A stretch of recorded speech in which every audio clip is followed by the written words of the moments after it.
Assalamualaikum warahmatullahi wabarakatuh. Bagaimana kabar hari ini? Pasti sehat kan? Sebelumnya kita telah belajar tentang budidaya ikan konsumsi yang meliputi ada jenis-jenis ikan konsumsi, sarana produksi, dan cara budidaya ikan konsumsi. Nah, kali ini kita akan belajar tentang pengolahan hasil pangan, hasil peternakan, dan perikanan. Sebelumnya, kita akan melihat dulu tujuan pembelajaran kita. Berikut adalah tujuan pembelajaran kita. Yang pertama adalah siswa mampu menjelaskan pengertian jenis peternakan dan perikanan. Kedua, siswa mampu menyampaikan tentang hasil pengolahan peternakan dan perikanan. Ketiga, siswa mampu menjelaskan manfaat dari masing-masing bahan olahan. Pengolahan hasil peternakan dan perikanan menjadi makanan siap saji. Pengolahan ikan air tawar. Ikan air tawar adalah ikan yang menghabiskan sebagian atau seluruh hidupnya di air. Ikan lele adalah jenis ikan yang hidup di air tawar. Tubuh lele berwarna abu-abu sampai kehitaman, kulitnya licin pipih memanjang, serta berkumis di sekitar mulut. Selanjutnya, hasil pengolahan ikan lele. Pecel lele, abon lele, keripik kulit lele, dan lele asap. Ikan mas memiliki bentuk tubuh agak memanjang dan memipih tegak. Mulut terletak di ujung tengah dan dapat disembulkan.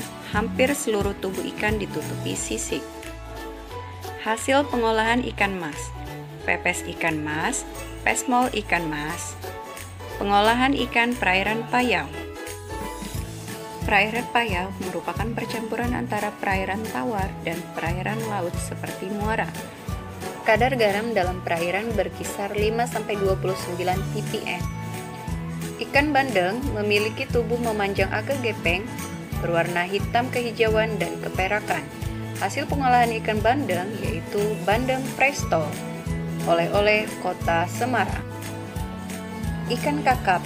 Ikan kakap memiliki warna merah cemerlang, mulut lebar, sedikit serong dengan gerigi halus, bagian atas penutup insang terdapat lubang kuping bergerigi. Hasil olahan berupa frozen food, nugget, kaki naga, siomay, dan otak-otak. Pengolahan ikan laut.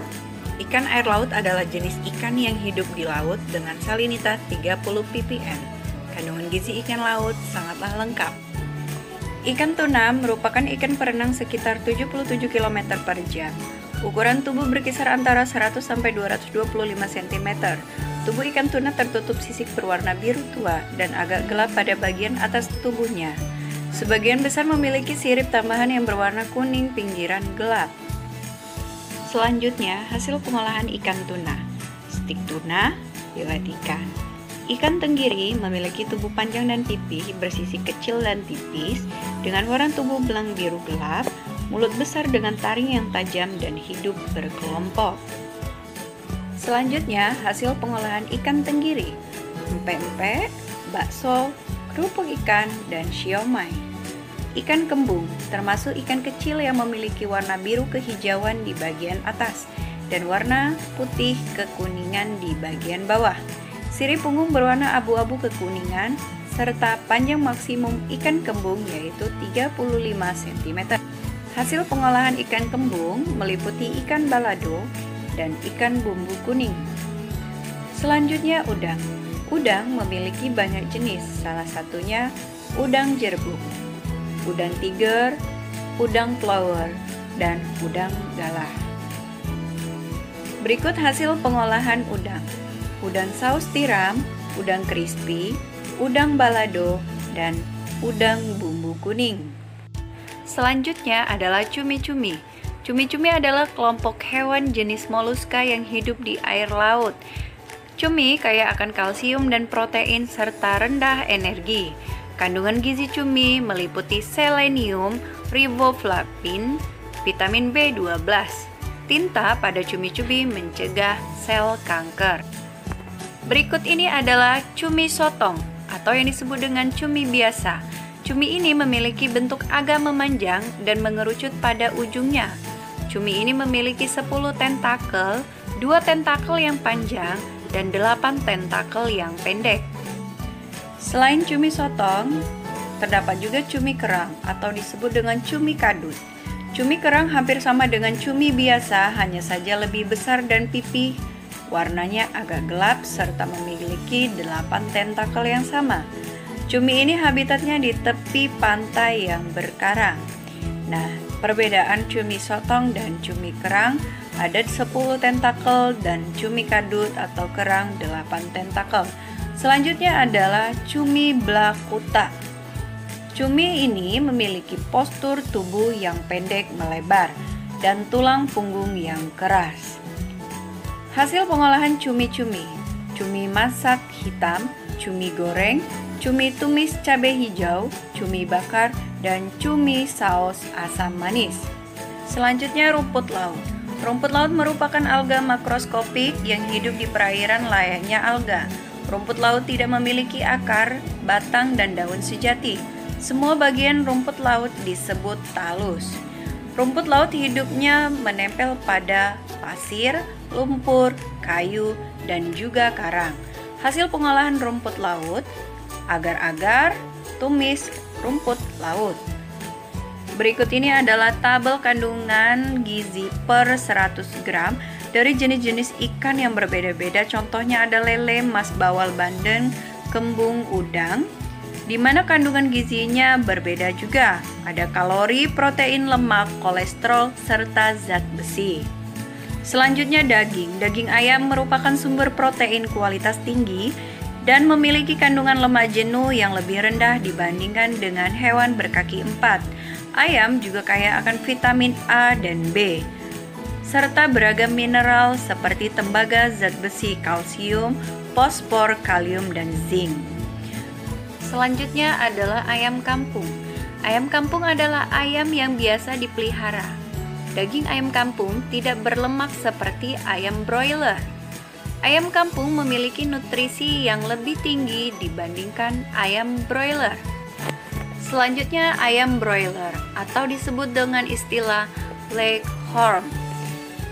Jenis ayam ini dipelihara dengan cara diternakan, dipelihara di dalam kandang yang berukuran besar.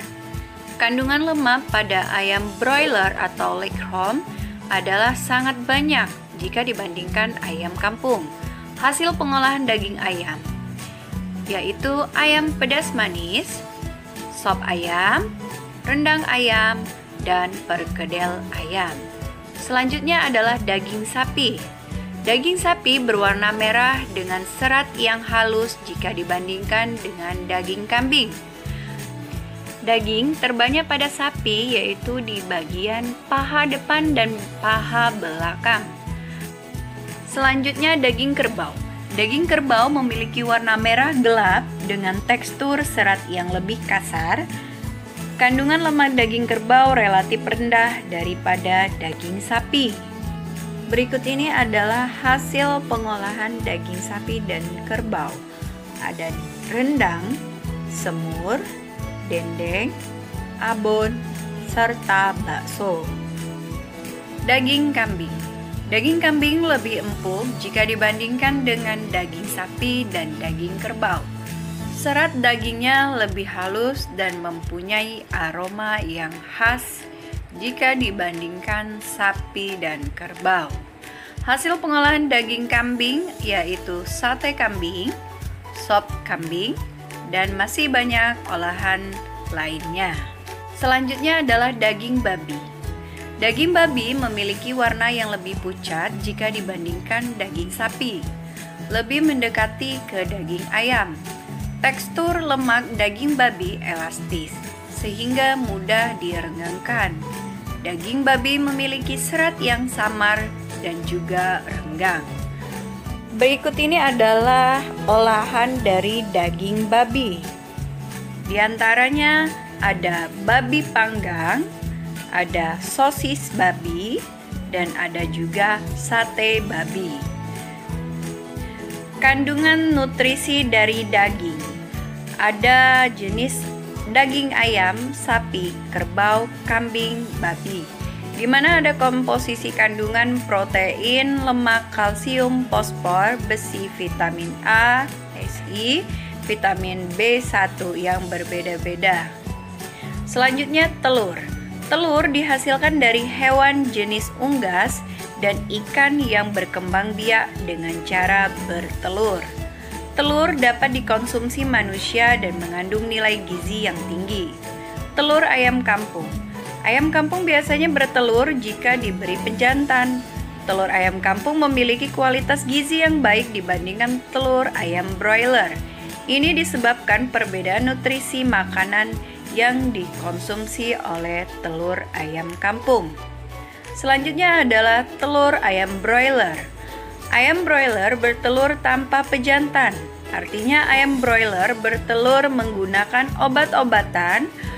Warna telur yang umumnya dihasilkan berwarna coklat muda dengan variasi berat yang berbeda. Telur itik. Telur itik kaya nutrisi di mana 2 kali lipat lebih banyak dibandingkan telur broiler. Telur itik memiliki cangkang yang keras, warna telur itik biru muda. Telur itik lebih besar dibandingkan dengan telur broiler. Telur puyuh. Telur puyuh dihasilkan dari burung puyuh. Telur ini memiliki bercak-bercak tak beraturan seperti bercak baju tentara. Dan berwarna coklat tua ini ternyata memiliki kandungan gizi yang lebih tinggi, 3-4 kali lipat jika dibandingkan telur ayam biasa. Hasil pengolahan telur yaitu balado telur, geprek telur, telur gulung, telur dadar. Manfaat ikan, udang, cumi-cumi, daging, telur, dan susu. Fungsi protein antara lain yang pertama sebagai zat pembangun, sumber energi, sintetis, antibodi, hormon, dan enzim, pengatur keseimbangan, pembentuk dan perbaikan sel-sel, serta jaringan yang telah rusak. Manfaat ikan, kandungan gizi dan manfaat ikan. Ada omega 3 untuk perkembangan otak anak, serat protein, asam amino untuk merangsang pertumbuhan sel otak balita, vitamin A mencegah kebutaan pada anak, vitamin D pertumbuhan dan kekuatan tulang, vitamin B6 mencegah anemia dan kerusakan syaraf, dan zat besi diserap oleh tubuh. Itulah manfaat dari ikan. Selanjutnya manfaat udang.